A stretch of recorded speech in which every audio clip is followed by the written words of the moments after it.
میرا ایک شاگرد ہے مولوی امجد، کراچی میں امام مسجد، اس کے پڑوس میں ایک عورت تھی، وہ لڑکیاں سپلائی کرنے کا کام کرتی تھی۔ کتنا ذلیل کام ہے، اور سالہ سال سے اس کے بیٹے سے اس میرے شاگرد نے دوستی لگائی اور میرے بیان کی کیسٹ دے دی کہ بھائی یہ سن لینا، میرے استاد جی کی کیسٹ۔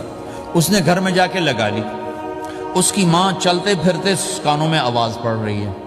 آخر وہ آ کے بیٹھ گئی، کہنے لگی سنا، مجھے بھی سنا۔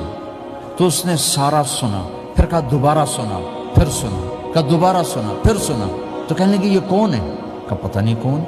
تمہیں کس نے دی؟ کہا یہ امام مسجد نے۔ تو بچے کا ہاتھ پکڑا اور آ گئی دروازے پر۔ اس وقت لوگ تراویح پڑھ کے باہر نکل رہے تھے، کہنے میں نے امام صاحب سے ملنا ہے۔ وہ آ گئے، کہا جی یہ کیسٹ آپ نے دی؟ کہا جی۔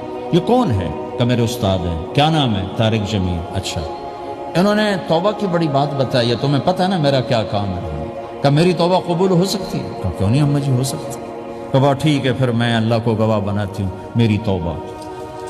اور اس نے مسجد میں آنا شروع کر دیا تراویح میں، 5واں روزہ ہے، اور دعا مانگتی ہے اللہ اگر میری توبہ قبول ہے تو مجھے اپنے پاس بلا لے، یا اللہ اگر میری توبہ قبول ہے تو مجھے اپنے پاس بلا لے۔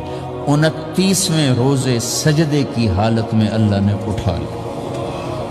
ساری زندگی کام کیا؟ لڑکیوں کی سپلائی، اتنا بدترین کام، اور موت آئی رابعہ بصری جیسی۔ یہ ہے توبہ کا کمال، کہ اللہ کی رحمت سے کبھی نا امید نہیں ہونا چاہیے۔ اللہ کوئی تھانے دار نہیں ہے کہ اس نے چھتر پھیرنا ہے۔